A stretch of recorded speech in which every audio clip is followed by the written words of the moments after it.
Bien, entonces vamos a ver de qué se trata lo relacionado con la secuenciación del ADN, ¿no? O sea, es un término que eh, siempre se usa acerca de cuando, hasta en la noticia, ¿no? Están secuenciando, dicen, ¿no? Entonces, ¿a qué se refiere la secuenciación del ADN? Es la determinación del orden, o sea, cómo están ordenados de manera precisa los nucleótidos del ADN, ya sea un fragmento, ya sea un genoma, sea un elemento extracromosomal, es decir, cualquier segmento de ADN que nosotros enviamos a secuenciar.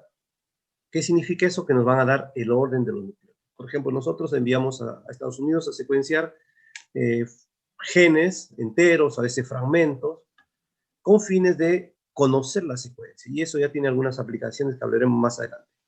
Entonces, ¿cuál es el objetivo de secuenciar ADN?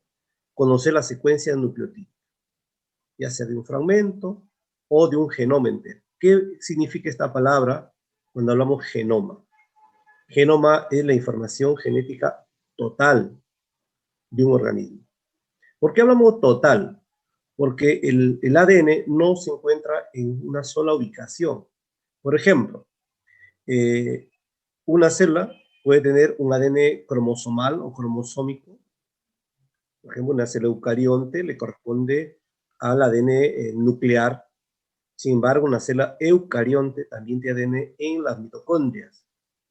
Ya, esto no se olviden. A veces uno, cuando estudia las mitocondrias, no destaca mucho la presencia del ADN, pero es un ADN muy importante el que existe en la mitocondria. Igual que en aquellas células que tienen, por ejemplo, cloroplastos, ¿no? Los plastidios también hay ADN con funciones especiales. Y también en los plasmidios bacterianos y también algunos eucariontes, como el caso de levadura, ¿no? Entonces, los plasmidios, los plastidios son formas o tipos de ADN, al igual que el mitocondrial, que se llama extracromosomal, porque esto es lo que está en el núcleo, en el cromosoma, esto está en otra ubicación, las mitocondrias. Esto, por ejemplo, en el caso de las bacterias, de levaduras, tienen un ADN extracromosomal, llamado plásmidos o plasmidios, y en aquellas células que tienen, por ejemplo, cloroplastos o plastidios, también hay un ADN llamado plastidial. Todo eso, de acuerdo al tipo celular, le constituye su genoma. Entonces, cuando hablemos de secuenciaron el genoma, es toda la información, no solamente nuclear.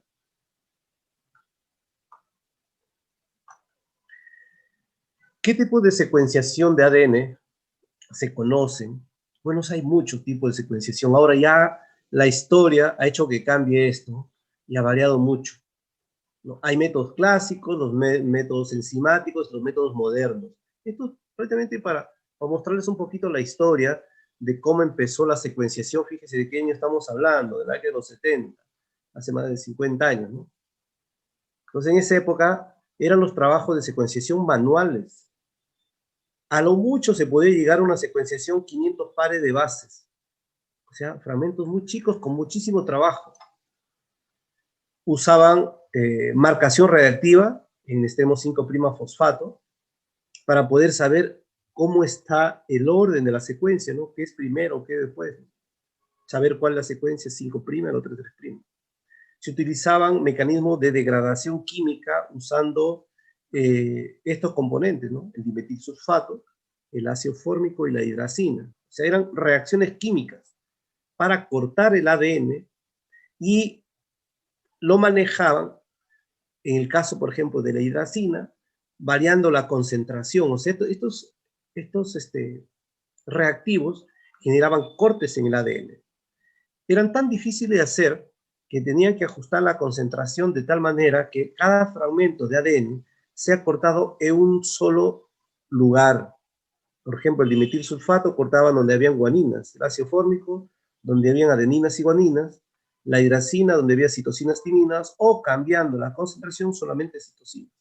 O sea, preparaban 4 tubos de reacción y después de un periodo de incubación, los productos de esta degradación química se separaban mediante electroforesis en gel de agarosa Y luego se comenzaba a revelar las banditas de los fragmentos que generaban. Entonces, y se hacía pues la lectura dependiendo dónde había cortado cada uno de esos 4 tubos. Así, por ejemplo, acá tenemos una figurita que nos ilustra de repente mejor que el texto. Acá tenía un ADN que querían secuenciar, se aplicaba la marcación con fósforo radiactivo, utilizando una fosfoquinasa, que es una enzima que incorpora un grupo fosfato en los extremos del ADN. Luego, con enzima de restricción, se eliminaba uno de los fragmentos, se separaba el fragmento más grande, y para tener una idea dónde estaba el 5'. Y luego a este ADN lo llevaban en 4 tubitos con los reactivos, ¿no? Dimetilsulfato, ácido fórmico, hidracina en distinta concentración. Se incubaba, y aquí era el problema esto, ¿no? Que tenía que ser, dice, la reacción se prolonga en tiempo suficiente para producir un promedio de un corte de hebra por hebra. Entonces, no podía haber más de un corte porque si no se fragmentaba mucho esto. Al generarle cortes, uno en cada guanina en este caso, había tantos fragmentos como tantas guaninas en la secuencia. Igual acá, adeninas y guaninas, acá citosinas, timinas, y acá corte donde había citosinas. Luego, a llevar a una electroforesis y separarlo por tamaño de fragmentos, obviamente acá están los más grandes, los medianos y los chiquitos abajo. Pero como los más pequeños, para que se vean, tiene que estar siempre el 5' fosfato con la marcación radiactiva, que esto es lo que se revela. La forma de revelar la autorradiografía es la forma que antes se revelaban las fotografías, o como se hacen las placas de rayos X, ¿no? Entonces se pone una película y la radiactividad del fosfato marca a la película, después se revela. Este es el revelado en positivo, porque el revelado en negativo es todo negro con las banditas blancas. Entonces les decía que si la posición era lo más cercano al 5', eso correspondía a los fragmentos más chiquitos. Y por lo tanto, si quisiéramos hacer la lectura de la secuencia, se empezaba de abajo hacia arriba. Por ejemplo, acá, ¿qué nucleótido ha sido cortado en el tubo 3 y en el tubo 4? En el tubo 3 y 4 está citosina. Citosina acá, citosina acá. Por lo tanto, esto le correspondía a una citosina. ¿Qué cosa había sido cortado? Un fragmento que aparezca solamente en el tubo 3. Solamente el tubo 3 está timina. Acá tubo 3, timina, timina, timina, timina. ¿Qué aparece en 1 y 2? En 1 y 2 aparece guanina. 1 y 2, guanina, guanina, lo ven acá.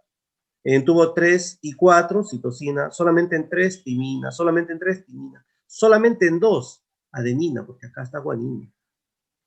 1 y 2, guanina. 3 y 4, citosina. Fíjese, todo este trabajo para apenas tener, ¿cuántos? 2, 4, 6, 8, 10, 12, 14, 16 nucleótidos.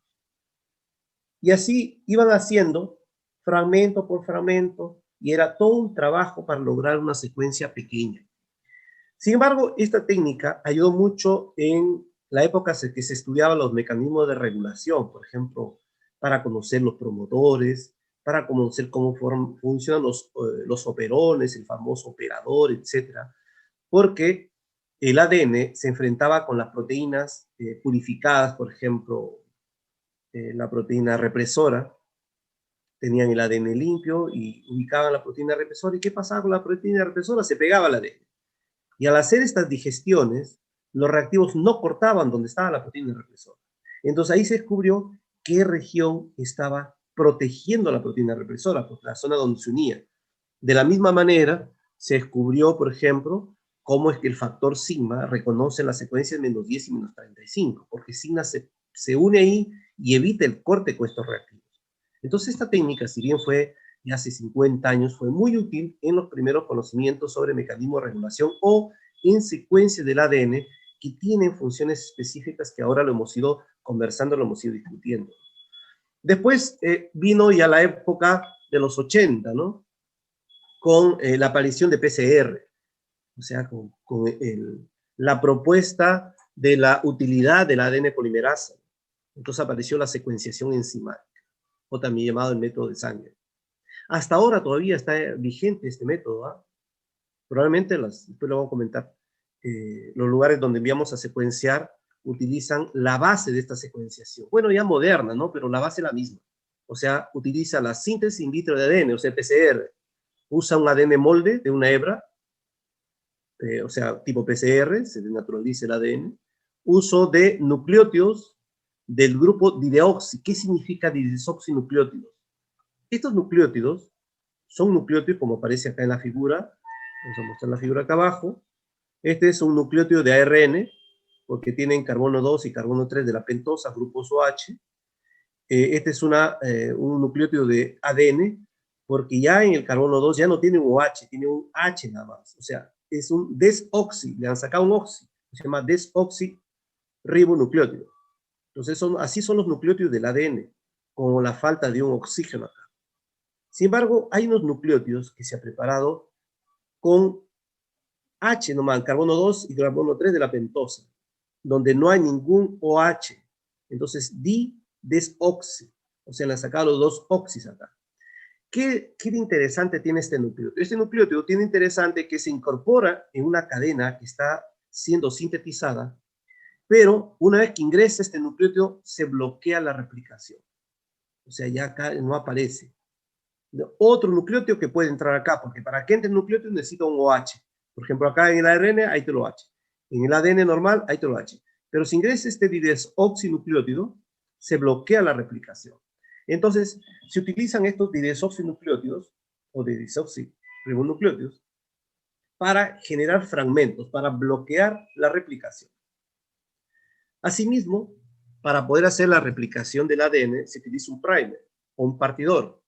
Y en esta época, a los partidores le aplicaban una marca radiactiva, o sea, como el caso anterior, en el extremo 5'.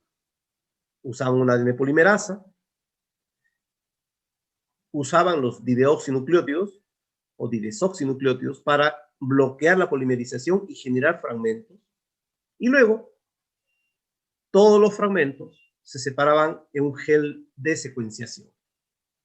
Y una vez que se tenía el gel de secuenciación, se revelaba por autorradiografía, que es el mecanismo con una película radiográfica, en que había los primers con marca radiactiva, y que estaban dando el extremo 5', y luego se hacía la lectura como el caso anterior de abajo hacia arriba.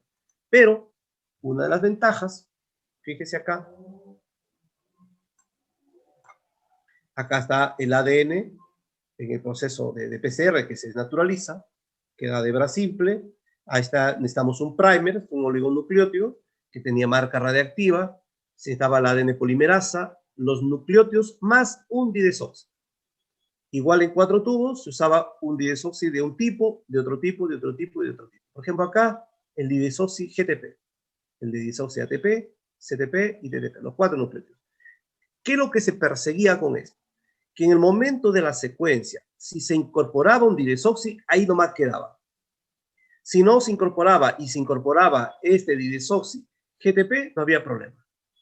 Pero si volvía a incorporarse en otro momento el didesoxi GTP, ahí se bloqueaba. Entonces, habían 4 tubos. En el primero se adicionaba, aparte de todos estos componentes, el didesoxi GTP. En el otro tubo, aparte de todos estos componentes, didesoxi ATP. O sea, igual, si se incorporaba el didesoxi, ahí terminaba la secuencia. Ahí se generaba un fragmento. Si no, si entraba el desoxinucleótido normal de ATP, continuaba la replicación. Entonces, así comenzaban a generarse muchísimos fragmentos, muchísimos, porque en cada lugar del nucleótido donde se incorpora este didesoxi, se genera un fragmento. Esta es una figurita, obviamente, pero yo tuve la oportunidad de ver estos geles que han tenido hasta la década, hasta el 2000, por ahí están funcionando en los laboratorios, ya prácticamente hace 20 años. Estos geles eran pues del tamaño de una hoja de un cuaderno, o sea, grandes, súper grandes.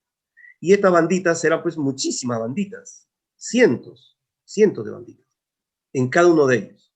¿Y cómo se hacía la lectura? Con una regla, ¿no? De abajo para arriba. La banda indica la presencia de nucleótidos directamente. Citosina, adenina, timina, guanina, adenina, citosina. Guanina, citosina, timina. Entonces, simplemente con hacer la lectura de la ubicación donde se incorpora el didesoxi, ya estábamos sacando la secuencia. Este método ya permitió secuenciar genomas. Ya se logró los genomas de algunos virus, los primeros genomas bacterianos. ¿Por qué? Porque ya se avanzó mucho con este tipo de secuenciación. Ya en la década de los 90, ya, no sé si ustedes habían nacido, yo creo que no todavía, ¿no? Llegó, para suerte de la ciencia, dos grandes avances. El estado de la tecnología de secuenciación enzimática más el estado de la tecnología computacional. Ya comenzaron a entrar las computadoras en todo. Y esa secuenciación que todavía la enzimática era manual, entra a convertirse en una secuenciación automatizada. Y ya se descarta, fíjense los grandes cambios, se descarta el uso de los primers con marcación radiactiva y se incorporan los didesoxinucleótidos fluorescentes. ¿Qué necesita ahí? El ADN molde, los didesoxinucleótidos pero con marca fluorescente, cada uno con un color diferente. Los primers o los partidores de secuencia que pertenezcan a la secuencia que queremos trabajar, o habían partidores también al azar, o también partidores del vector. Después vamos a hablar de este término. ¿A qué se refiere el vector? El vector se refiere al vehículo en el cual se introducía el ADN porque vamos a secuenciar. Es decir, como un transportador ahí, ¿no? Se necesitaban ADN polimerasas. Ya en los 90 había mucho estudio de diferentes tipos de ADN polimerasas termoestables, porque PCR utiliza la tecnología, digamos, los cambios de temperatura para poder hacer la replicación del ADN. Una de ellas, por ejemplo, estas ADN polimerasas de alta fidelidad o de alta capacidad correctora, que son las termosecuenasas. ¿Qué más cambió esta tecnología? Ya no usaba los geles de electroforesis gigantes, sino una electroforesis que pasaba a través de un capilar y como cada fragmento de ADN se generaba por la incorporación de un didesoxi de color, por la marca fluorescente, entonces ese color era leído por un sensor del computador. Y para que fuera a emitir esa fluorescencia de color, el equipo le irradiaba rayos láser. Entonces, al generar la luminosidad de color, un sensor capturaba el color, cuantificaba el color y determinaba, pues, el orden de los nucleótidos. Toda esa información se almacenaba y se guardaba en documentos informáticos, computarizados, ¿no? Como había un mecanismo de color, el color también se podía graficar y se generaron los famosos cromatogramas que hasta ahora siguen generándose, les voy a demostrar. Entonces, fíjense en esta escamita, así funcionaba este mecanismo de automatización del método enzimático, ¿no? Entonces, imagínense, acá se preparaba, ahora, ¿qué diferencia también? En un solo tubo. Antes era 4 tubos, acá no, acá se metía todo. El ADN, molde, los primers, y los primers simplemente con la secuencia para hibridar en el extremo que uno deseaba. ¿Qué más? Una ADN polimerasa termoestable, adecuada para PCR, los nucleótidos normales, todos los 4 nucleótidos normales, más los 4 nucleótidos con dideoxi, pero fluorescentes de color, todo en un solo tubo. Entonces, el momento que empezaba a funcionar el equipo, se dejaba incubar, que ocurre el PCR, y luego que transcurría el PCR, el equipo comenzaba a absorber por un capilar. Y los fragmentos iban viajando, los más chiquitos viajaban primero. Comenzaban a viajar. Y conforme iban llegando a este sensor láser, le aplicaba la luz, esa radiación, y luego el resultado de los colores que se emitían eran registrados en un sensor en la computadora. Y el programa, el software, iba graficando qué color salió, qué cantidad de color, y lo iba graficando quién sale en orden. Como cada color estaba relacionado a un nucleótido diferente, iba grabando la secuencia. Y esto es lo que se llama un cromatograma. Así salían, ¿no? Entonces, fíjese, comenzaba a salir la banda roja, bandas se llaman esto también, o picos. La banda roja corresponde a una A, una adenina, una banda azul corresponde a una timina, acá hay dos bandas continuas verdes, aguaninas, luego acá hay dos bandas rojas, adeninas, una banda chiquita acá, un pic de una guanina, y así fíjese cómo se iban estas bandas o estos picos, se iban interpretando con un programa, un software, en secuencia de nucleótidos, que aparece también en la parte inferior. Entonces fíjese acá abajo, cómo ya aparecen las secuencias nucleotídicas, como la que ustedes trabajaron un momento dado en práctica. Y acá aparece una cosa interesante, acá aparece acá una N. Por acá también aparece una N. ¿Qué cosas son esas Ns? Esas Ns corresponden a regiones donde se superponen estos fragmentos y el computador no lo define. A veces parece una G, se parece una C. Entonces, en esos casos, muchas veces uno tiene que definir de forma manual, refiriéndose al cromatograma, ¿no? Entonces, esta tecnología ya permitió secuenciar a gran velocidad los genomas. Incluso con esta tecnología se empezó el gran proyecto Genoma Humano, que partió en el año 1990. O sea, justo con esta tecnología. Cuando estábamos en este estado, surgió este proyecto Genoma Humano. Miren, ahora, cuando uno manda a secuenciar, a Estados Unidos hay empresas que dan servicio, este es de nuestro laboratorio, nos envían la secuencia así. Y en los otros formatos que lo voy a mostrar ahora. Entonces viene, como se llama acá, el archivo de texto en formato FASTA. ¿Qué significa el formato FASTA? Que lleva este símbolo mayor que un nombre, ¿no? Este es un nombre que tiene códigos, números, esto le da arbitrariamente el investigador, o en este caso la empresa que secuencia, y nos da la secuencia. Pero nosotros vemos siempre que al inicio de la secuencia, o al final, no sé si lo podemos ver acá al final, acá aparecen esas Ns, ¿no? Esas Ns que es la zona donde no se define muy bien la secuencia. Por eso es que para superar estas dificultades nosotros secuenciamos ambas hebras. Para secuenciar se utiliza un solo primer, no dos como en PCR que vamos a ver más adelante. Luego, ¿qué pasa cuando uno secuencia? Obtiene muchos fragmentitos, así fragmento, fragmento, fragmento.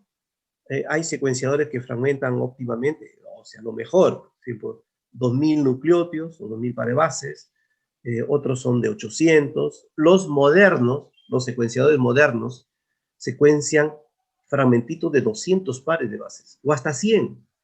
Y a estos en la actualidad le llaman los RIDs. Los RIDs. Antes solamente usábamos este término, los contigs. Ahora están usando este término ahora RIDs. Porque RID se refiere a las lecturas que hacen los computadores, ¿no?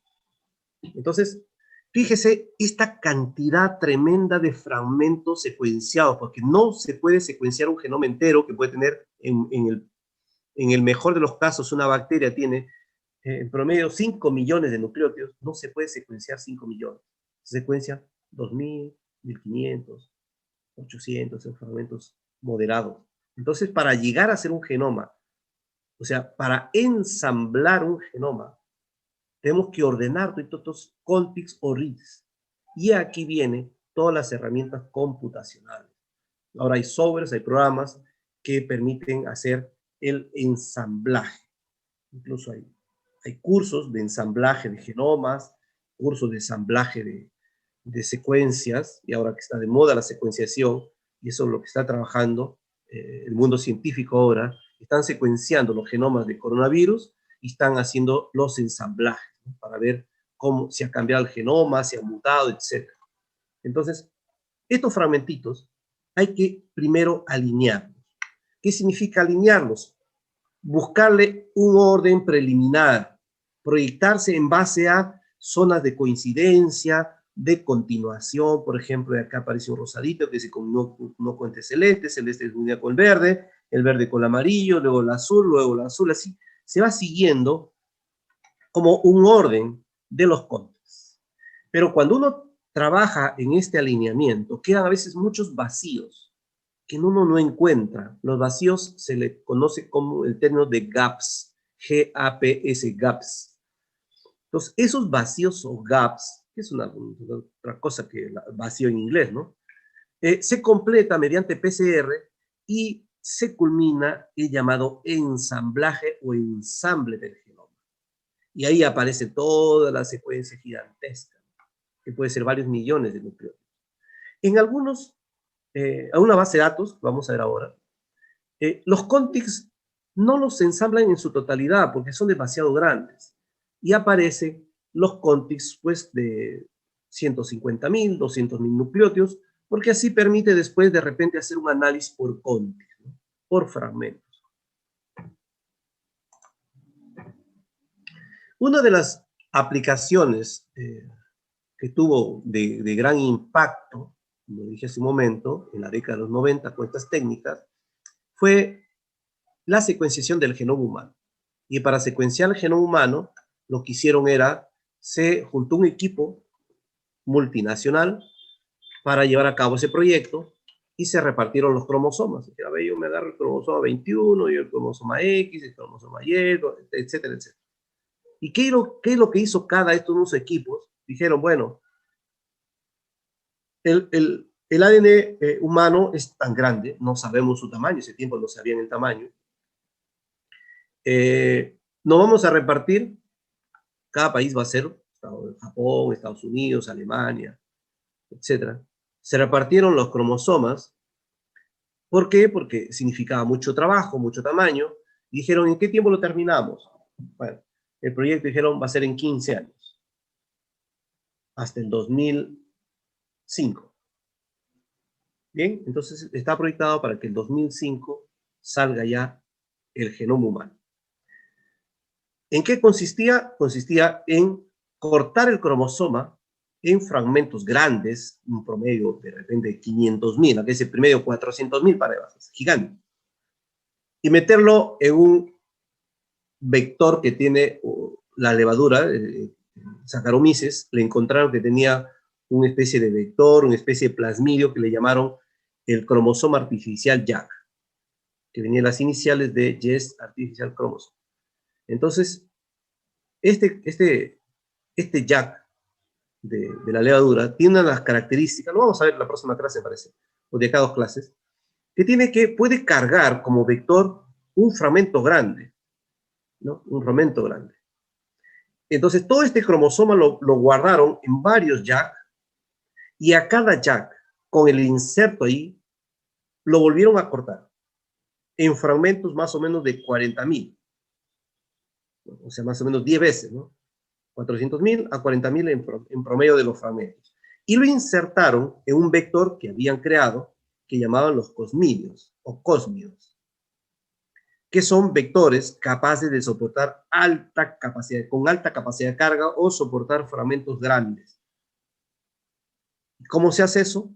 Se corta y se liga con la misma enzima de restricción, como una ADN ligasa, y se coloca acá. Pero eso para llevar la secuenciación es muy grande, son 40.000. Lo que hicieron luego, el fragmento clonado lo volvieron a cortar en fragmentitos también de 10 veces para que genere fragmentos de un promedio de tamaño de 4.000 pares de bases. Ahora sí, ya estos fragmentos de 4.000 pares de bases se podría llevar al equipo de secuenciación por contigs, ¿no? Por contigs. Entonces, y esas secuencias se fueron pegando, armando, gracias a los equipos computacionales, y el proyecto Genoma Humano generó su primer borrador en el 2001, luego en el 2003 ya casi se culminó, o sea, después de 13 años. O sea, pero ¿por qué se adelantaron a un proyecto que terminaba en 15 años y lo hicieron en menos tiempo? Porque los últimos años aumentó o mejoró la tecnología de secuenciación y la tecnología computacional. Desarrollaron muchos softwares, muchos programas, e hicieron que este proyecto, en lugar de estirarlo, como generalmente ocurre, que los proyectos lo alargan, este proyecto lo acortaron en tiempo.